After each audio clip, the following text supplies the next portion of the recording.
Iran आणि अमेरिकेमध्ये 40व्या दिवशी सशर्त शस्त्रसंधी. हॉर्मुझची सामुद्रधुनी खुली करण्यास इराण तयार. इराणचा 2 आठवड्यांचा शस्त्रसंधीचा प्रस्ताव आम्ही स्वीकारला, ट्रम्प यांची घोषणा.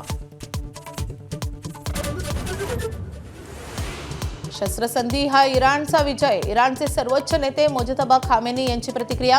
तर अंतिम कराराची चर्चा इस्लामाबादमध्ये होईल, खामेनी यांची माहिती.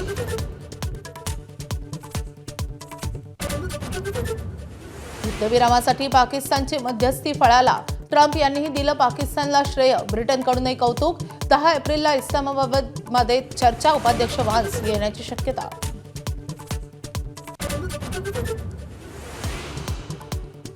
आखातातील देशातील शस्त्रसंधीचा तत्काळ परिणाम. शस्त्रसंधीची घोषणा होताच कच्च्या तेलाच्या किमती 20% घसरल्या.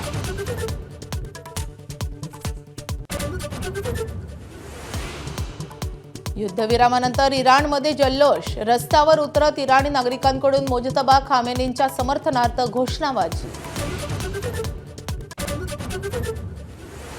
युद्धविरामानंतर आशियातील शेअर बाजारात उत्साह. सर्वच बाजार हिरव्या रंगात. युद्ध काळात सरासरी 8% घसरलेल्या भारतीय शेअर बाजारातही उत्सुकता.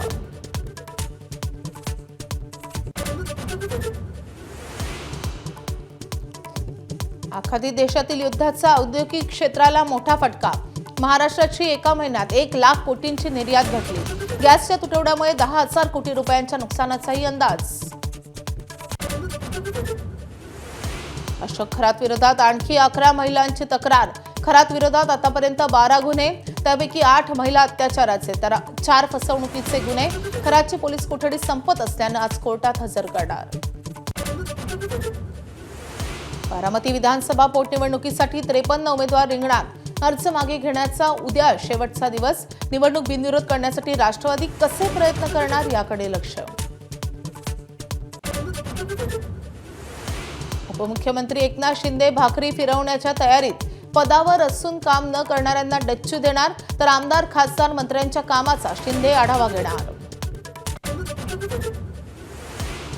पार्थ पवारांनी काँग्रेसबाबत केलेल्या वक्तव्यामुळे राष्ट्रवादीची कोंडी. उमेदवारी मागे घेण्यासाठी काँग्रेसची मनधरणी कशी करायची, राष्ट्रवादीच्या नेत्यांसमोर पेच.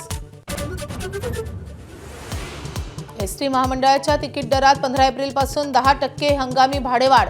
लांब पल्ल्याचा प्रवास हा 90 ते 100 रुपयांनी मागणार. उन्हाळी सुट्ट्यांमुळे गावाला जाताना जादा पैसे मोजावे लागणार.